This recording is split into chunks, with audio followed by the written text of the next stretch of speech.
please rise for the Pledge of Allegiance.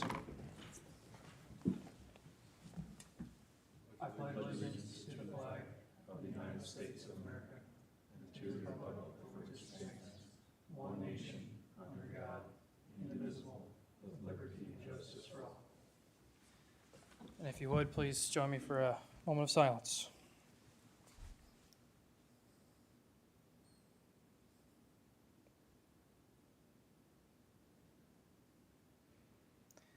Thank you. You may be seated.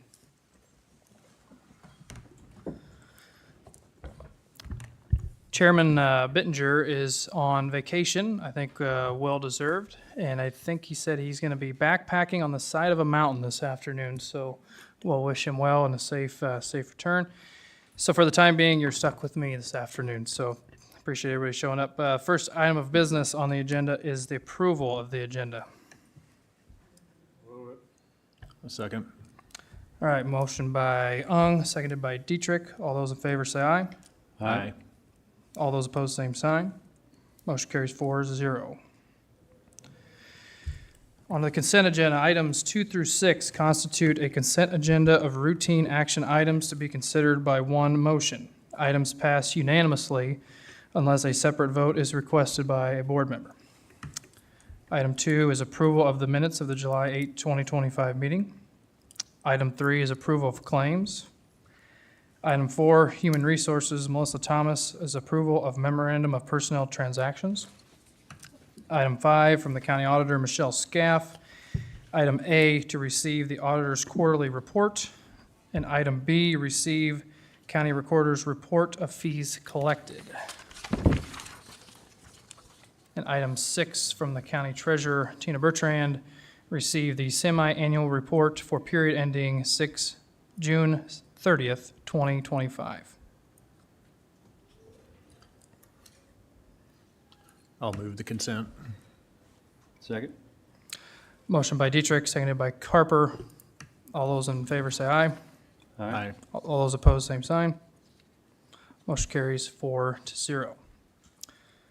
Item 7 from Emergency Services, Drew Byer, is the approval to award bid and purchase of a new rescue truck for Woodbury County Emergency Services.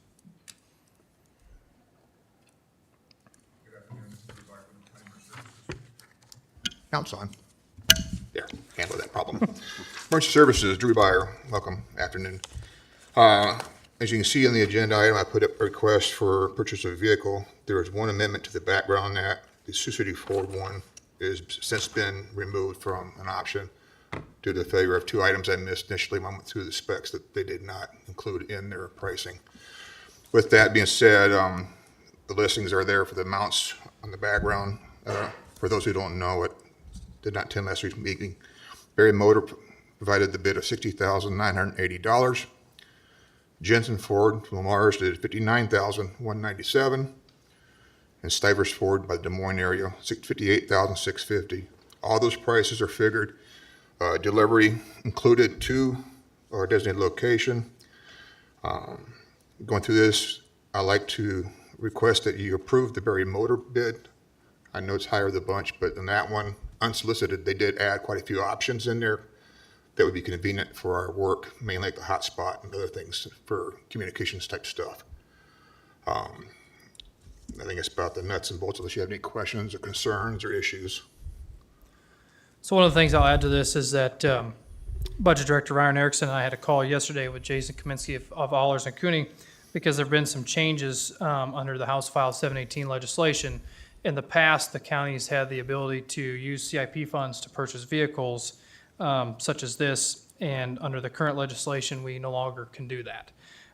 We had allocated, I believe, $90,300 in CIP for this truck, correct? Yes, sir. So what we could do, and what I'd like to see done, is that we approve the purchase of this truck and it come out of gaming, and then in a subsequent week we reallocate the $90,300 to another CIP project, such as the Little Sioux Park, which we're taking money out of local option to pay for that. So it's just kind of shuffling some funds around.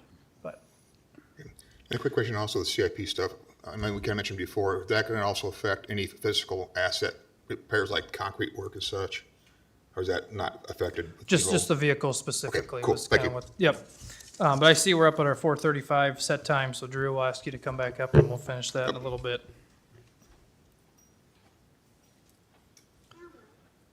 So item 8, from Board Administration, Heather Van Sickle, we have a public hearing and sale of a property parcel ending in 3008, AKA 1001 Helen Street.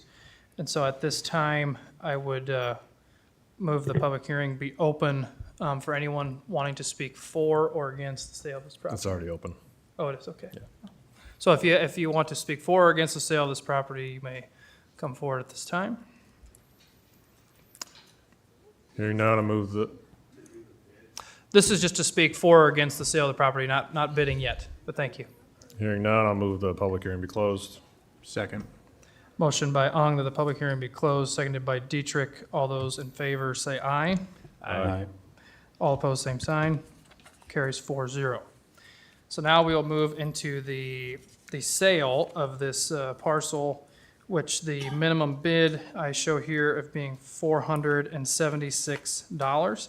So if you are here to bid on the property, if you would please come up to the microphone, speak clearly, please state your name and your address, and then give us your bid. If you come back up for subsequent bids, just your name and your bid would be fine. So with that, I'll open the floor to any bids.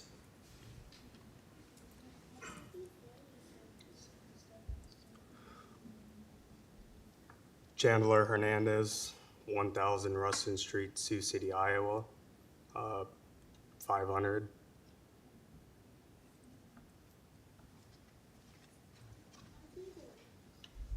Russ Bertrand, 1506 Hennepin Street, $1,000.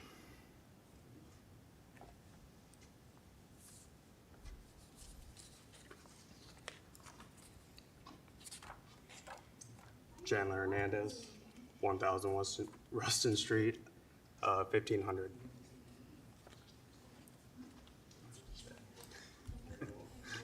Russ Bertrand, 1506 Hennepin, 1,500. Or what was he at? 15. 2,000. Chandler Hernandez, 1000 Rustin Street, 2500.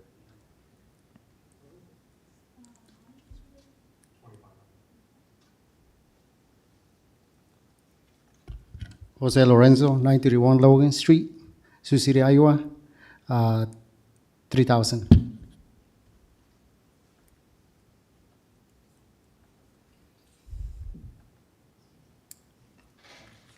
Chandler Hernandez, 1000 Rustin Street, 3500.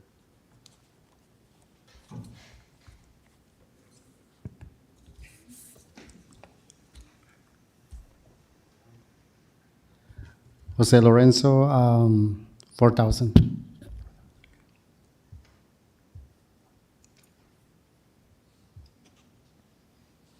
Russ Bertrand, 1506 Hennepin, 5,000.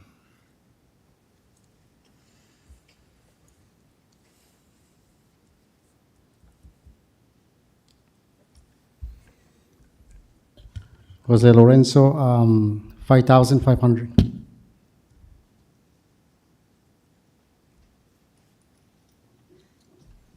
Russ Bertrand, 1506 Hennepin, 6,000.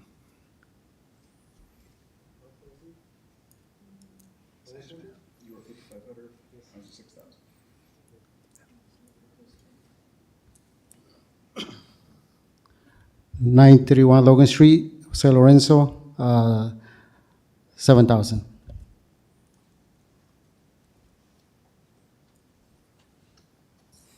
Russ Bertrand, 1506 Hennepin, 8,000.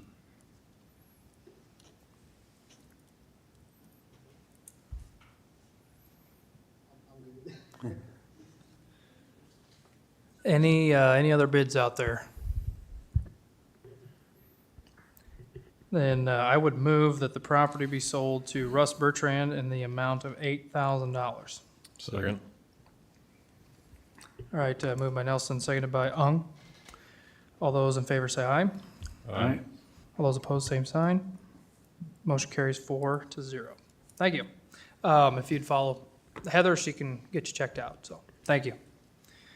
All right, back to item 7, emergency services. Drew Byer, we were discussing using gaming funds to purchase the rescue truck, and you said that ideally you'd want to go with the Barry Ford vehicle, which I believe was $60,980. That's correct?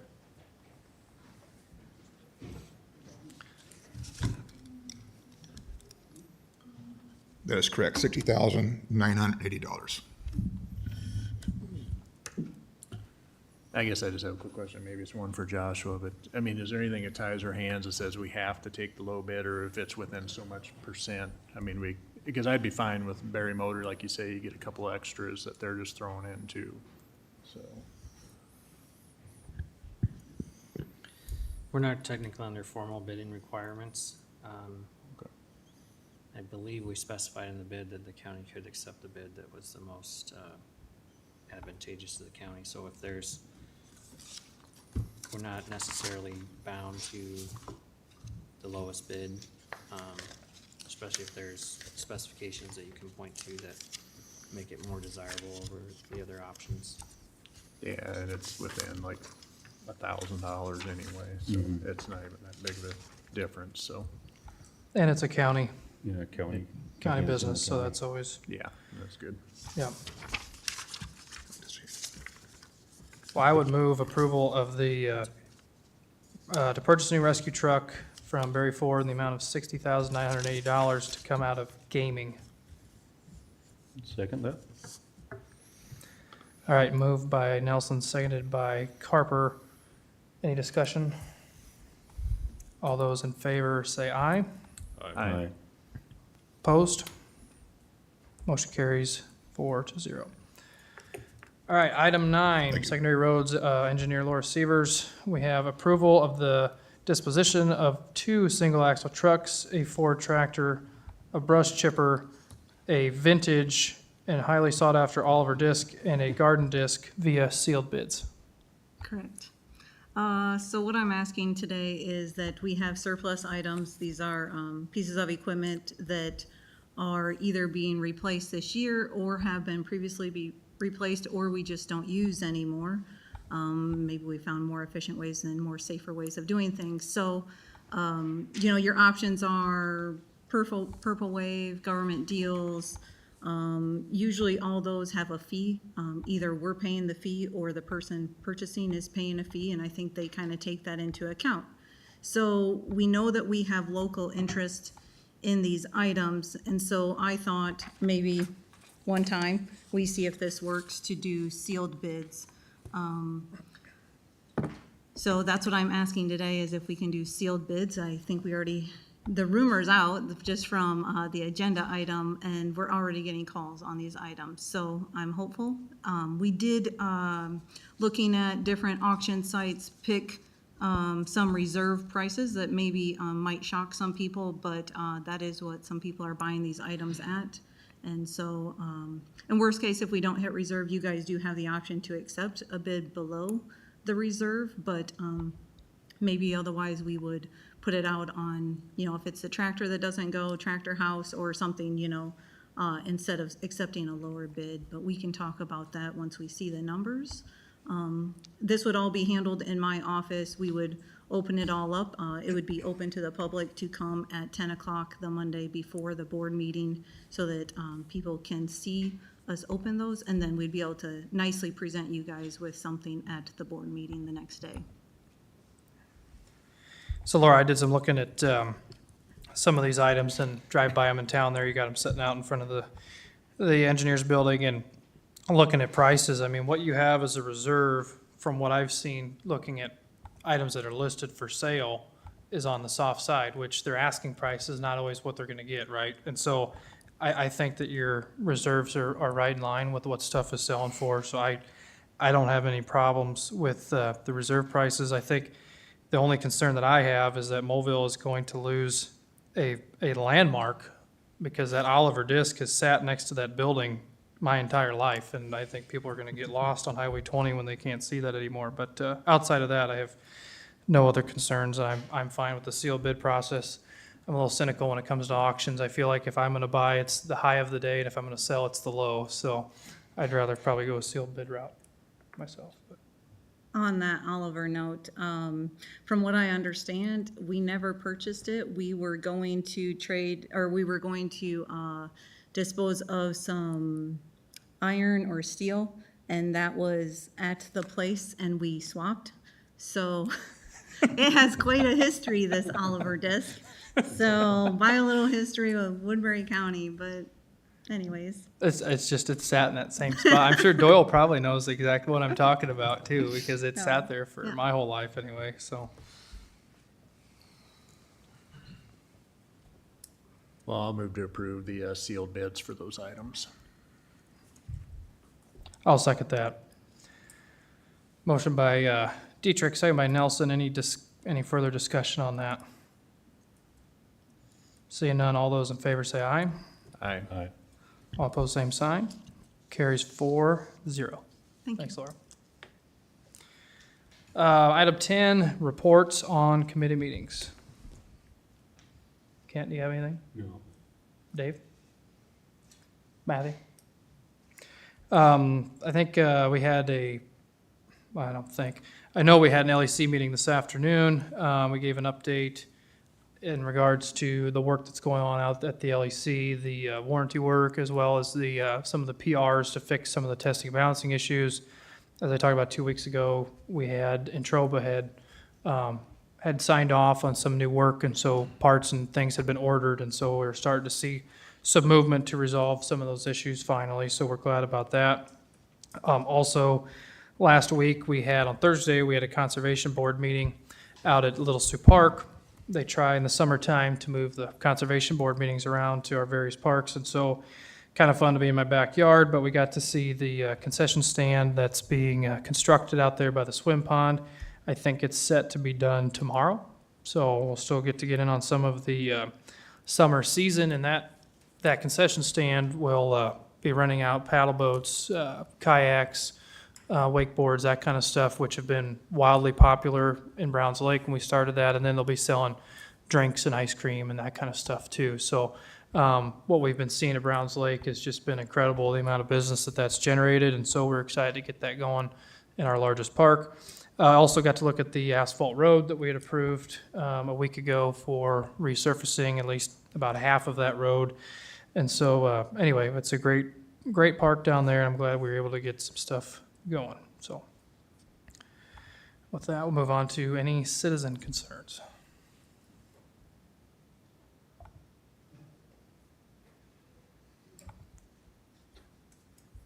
Everybody with emergency services. Just want to get you guys up to speed on a few things down the hill. Good and bad. Good things that we've been doing a lot of work in-house. We're doing some carpet renovation, pulling some old carpet out and putting new carpet in, doing a little bit of painting. Last year we replaced, I think it was 4 outside doors. This year we replaced a couple of walk-in doors that are our own. Last year's doors were done by a vendor. This year we're having such a problem getting different vendors to come in. I had guys that had talent and skill, but did their own in-house. The replacements on the outside garage, can you work going on with that? Bad thing is I just found out the other day we have a roof leak again. After that last heavy rain, I went upstairs, checked. We actually had water going through the top floor and the second floor. So Boone Brothers, who did the work 2023 on that section, they did work on the southeast corner. Of course, this is the northwest corner, more towards the wind. They got up and did an inspection. They found some torn roofing or torn rubber membrane, allowing all the water come in. They found areas where it's pulled away from the leading edge of the wall. So they quoted me that day for quick spot work, it's about around $3,000. So I haven't got the full cost yet. They are going to go ahead and give me a rough estimate what it costs to replace or repair the roof further, because my understanding, according to looking at the paperwork they have from last time's inspection and the work, they only allow about 8 to 10 years lifespan on the membrane type roof system, where it starts to fail, gets weak, tears or whatever. We were at that point. The one gentleman thought it was either 2013 or 2016 stamp on the membrane was up there currently. So at some point that may be on the radar for repairs to get that, hopefully get the leaking stopped with the patchwork they did the other day, but just a heads up, that may be coming down to bite somewhere in the budget at some point. That area is right where the chimney was, and we took the top of it? Actually, it's north of there, Oh, it is, okay. I on the just wanna backside, make- where Okay, it actually has, where it actually used to drop off, or it's a Oh, clean sure. drop. Right in the area right there in that back corner. He took pictures, you can see where the membrane's wavy. okay, Wind's kind of caught it and wrinkled it and such.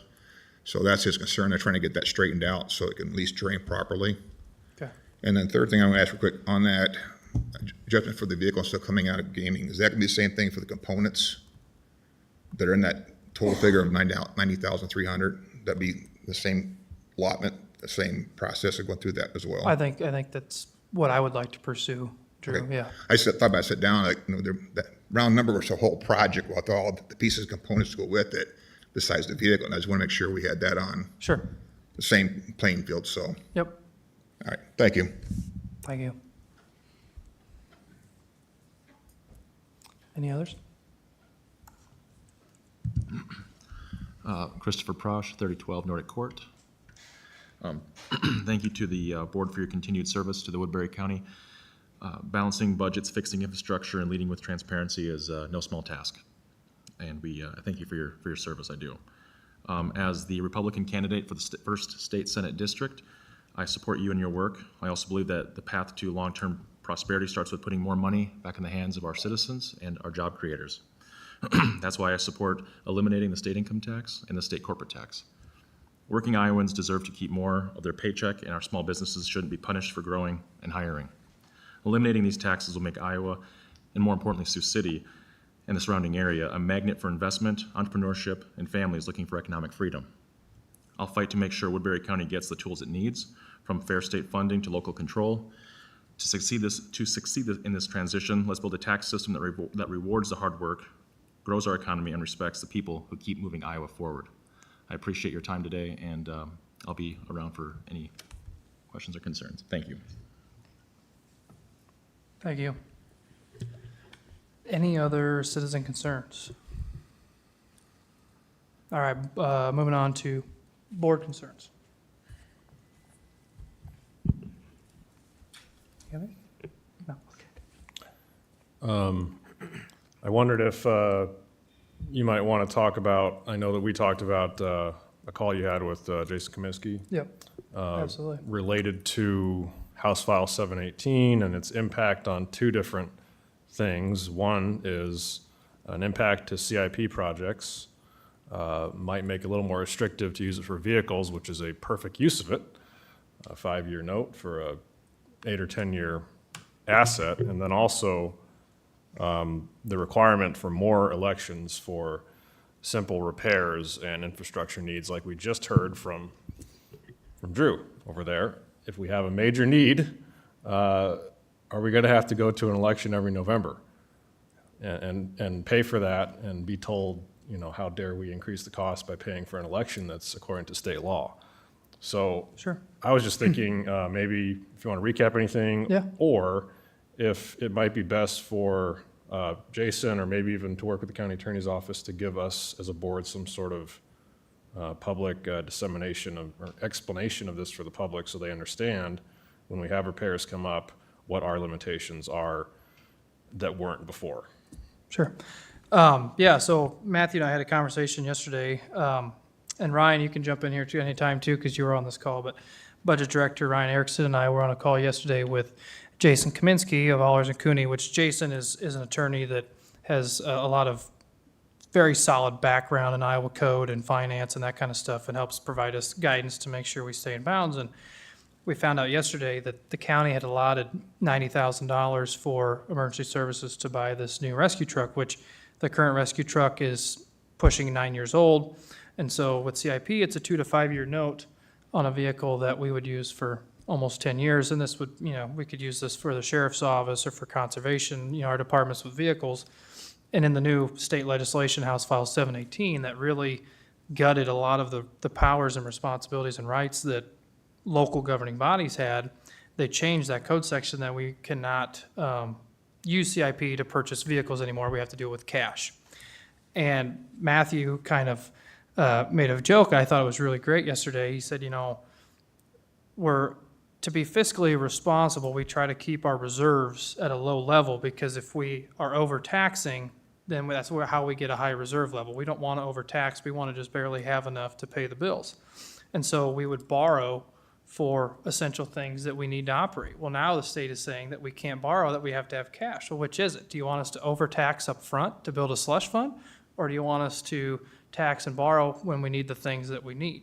And I thought that was a great way of thinking about that, because I think this county over time has done a very fiscally responsible job of not overtaxing just to have a giant slush fund. Like Dickinson County to the north, they're sitting at an 86% reserve level right now, which is just incredible. I mean, they've overtaxed their citizens to build this savings account.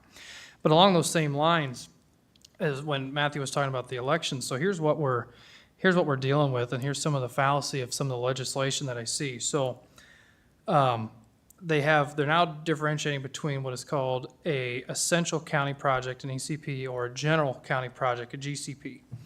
And so like this road in Little Sioux Park, which is our most used park in the county, it's actually one of the, I mean, year in, year out, it's one of the best county parks in the whole state of Iowa. We've got 2 miles of asphalt road that was resurfaced over 30 years ago that has run its course and it needs to be gone over again.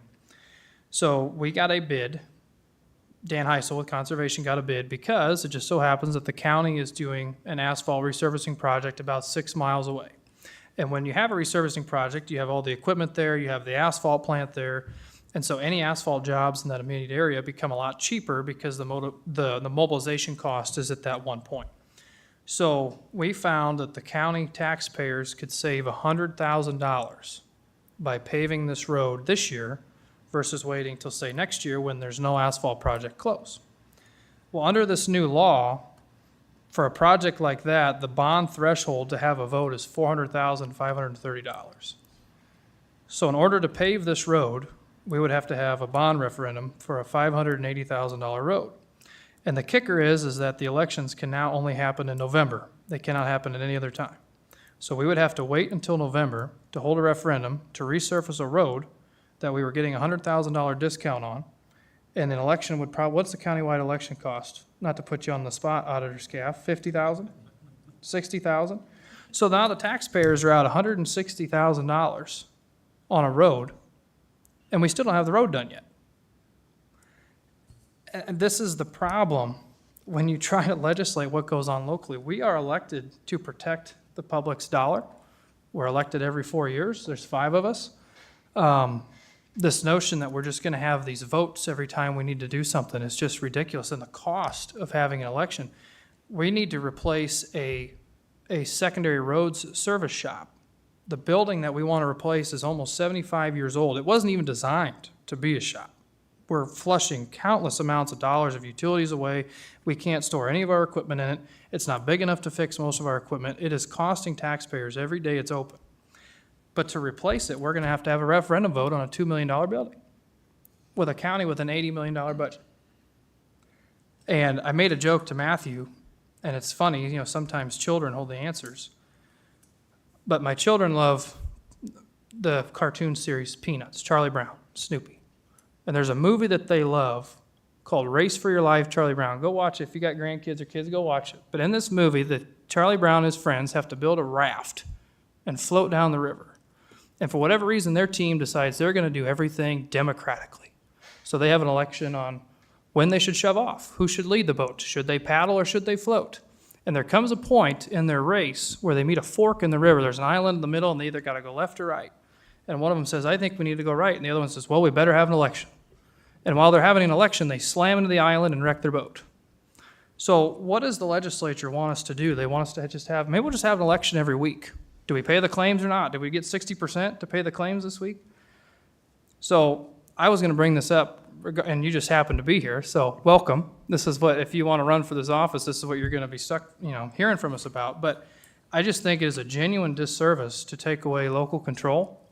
And we are elected to the people. We are amongst the people all the time. And what is going on here is going to cost taxpayers dearly. It is going to slow down anything that we're trying to do, which government is already way too slow. So I would ask for the media or anybody else watching and for yourself running for office to do everything you can to bring local control back and remove all this burdensome regulation that we have that's being forced upon counties and cities, because we get pointed that we have this tax problem, and yet most of our expense comes from navigating the laws that the state has on us. So I'll leave it with that if there's any other comments from me. My follow-up board concern is I'm just concerned for Mr. Prosh. He came here thinking he was going to tell us what he's got in mind. We got some things in mind as a board. Because he wasn't here to ignore us in the last few roundtables we had with state legislators on House File 718. And Mr. Nelson, you're a great champion of local control there. And we also just kind of look at in amazement as the state increases their budget by a greater percentage than Woodbury County and passes laws with one-size-fits-all approaches, which we're told in open session and a roundtable we're not a reaction to Woodbury County because we're doing good. So to your point, I think you said in your spiel that you want to bring businesses back to Woodbury County, which is all of us up here, I think, want to do that as well. But think about this. If another company like CF were to come in and they needed a road paved and it wasn't in our budget, we would now have to wait till November to hold a special election to vote to pave a road to bring in $1 billion. Think about that. And if you think that that's going to promote growth in any of these Iowa counties that we have to wait till November to have an election to build a road or any other infrastructure, you're kidding yourself. So for any of our folks watching, this is going to have serious implications unless some of this stuff can be amended. And I would say I have no problem with the bond threshold. The jail, that was a huge purchase. That was a very appropriate use of a bond. But when we're looking at, if Woodbury County, for instance, is looking at $1 million or a $2 million building on an $80 million budget, I'm sorry, I don't think, there needs to be a little bit of a grace there depending on the percent, I mean, that's just not a very big project compared to our budget. So, but I digress. I've ranted enough. And Treasurer Bertrand. Good evening, Treasurer Bertrand. Woodbury County Treasurer Tina Bertrand. I just, for clarification, because I'm hearing words here and probably hear more of us as a concerned citizen than as an elected official. But in that conversation, in a November election, it's actually a special election, or does it have to be tied to an annual election? And the reason I'm asking the question is sometimes in some of these initiatives, you got to back into your time. So to kind of reiterate your concern is that if we needed something right now this year, and we had to have the board actually call for an election, okay, and it had to be done in a certain time period, what's the deadline for that, for the board to actually call for that election to be able to be on a November ballot? Sure. Okay, so I'm not questioning what you're doing. I'm trying to give a little bit more detail, a little bit more information. So we could potentially be in a position that right now, we wouldn't be able to do anything. Sure. 'Cause it's too late. And Ryan, I don't believe Jason said that it's tied with a regular election. He just said that month is the only month that a referendum vote can be had. And I don't know if they said that because the election date fluctuates in November. It's not always the same date, but I know he said that November is the only month that we could have a referendum vote. And I guess my understanding was that it is tied to a November election, which is typically the second Tuesday or the first Tuesday of November? It's the first Tuesday of the month. And I mean, this year we'll have the city school election and it would be called a special election. Any of those items, it would be on the same ticket potentially. But I mean, just its terminology behind the scenes, people probably wouldn't even know that's what it's technically called. But it's tied with another election that's happening on the same day. I guess that's kind of the understanding that I have, is that and part of that is so that the community it doesn't have to be concerned with 15 different dates. We got a school board election in September and we get this election in March. Yes, there would not be a and this separate election date. So it's to be able to consolidate a little bit to a November date so that people can be more prepared. But again, the concern is the timeline and what it takes to get there. Yeah. And at this point in time, I'm not sure that this board could put together enough information to be able to even vote for a bond election. Well, and one of the concerns that I have as a citizen too is that Ryan brought this up today when we were talking to her yesterday. In March of 2019, we had rapid flooding that wiped out several bridges in Woodbury County. So you could have a natural disaster that destroys critical infrastructure in the county that obviously no one plans or has a budget for a natural disaster, right?